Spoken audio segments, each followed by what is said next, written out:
going all the way there to my bookshelf. I'm going to keep going here. Let's see, a lot of Pablo D'Stair stuff. Pablo D'Stair used to put out, it seemed like a book a month. I mean, he was always putting out stuff, and all this stuff is very cool. He calls his stuff existential noir, and I'd agree with that. It's very in the protagonist's head. It's very subjective in terms of how the protagonist perceives things, but kind of gritty and visceral at the same time. So very cool stuff if you like that kind of thing. Elemental Peak, that's a good book. Anything that deals with metafiction, I'm all about. And this is a very metafiction book. Metafiction, just as a quick summary of what it is, it's basically just fiction about fiction, or fiction that reminds you that you're reading fiction.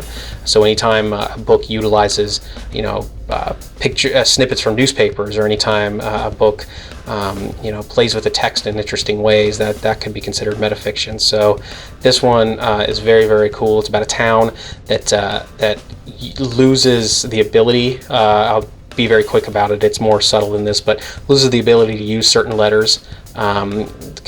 So people are only able to speak using a certain number of letters of the alphabet until there's only a few letters left. Very interesting concept and idea, and I actually have quite a few more of his books coming to me shortly, I believe, so I can't wait to give those a read as well. The Art Instinct, Denis Dutton, you shouldn't have died.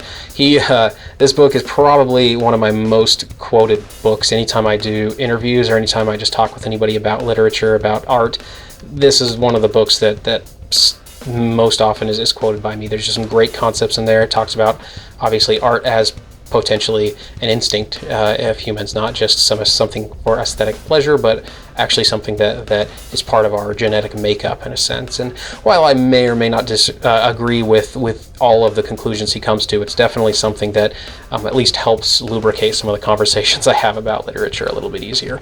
I'm going to keep going here. Bret Easton Ellis, God, great stuff.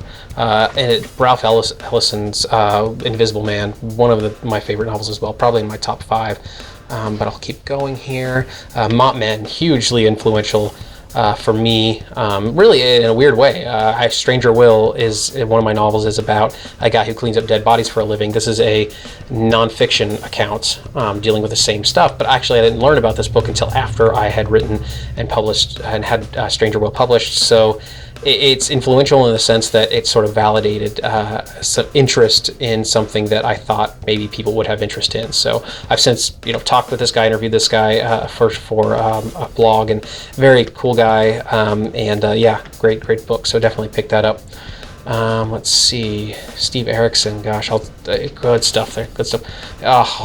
Brian Evenson, this entire show, Brian Evenson, he is by far my favorite contemporary author. Again, he's so visceral, so image-driven, very grotesque, very, just amazing stuff. So pick up anything and everything you can possibly find by this guy. I promise you will not be disappointed. I wish I could. I have some reviews of his stuff, so I'll link to that, and you can see what I have more to say on that. Let me keep going here. Kristin Fouquet, I think is maybe how it's pronounced. Her stuff is great. Here we go, 20 Stories. Definitely pick that up if you find it. It's really good. William Gay, R.I.P., rest in peace, in case you didn't know what that meant.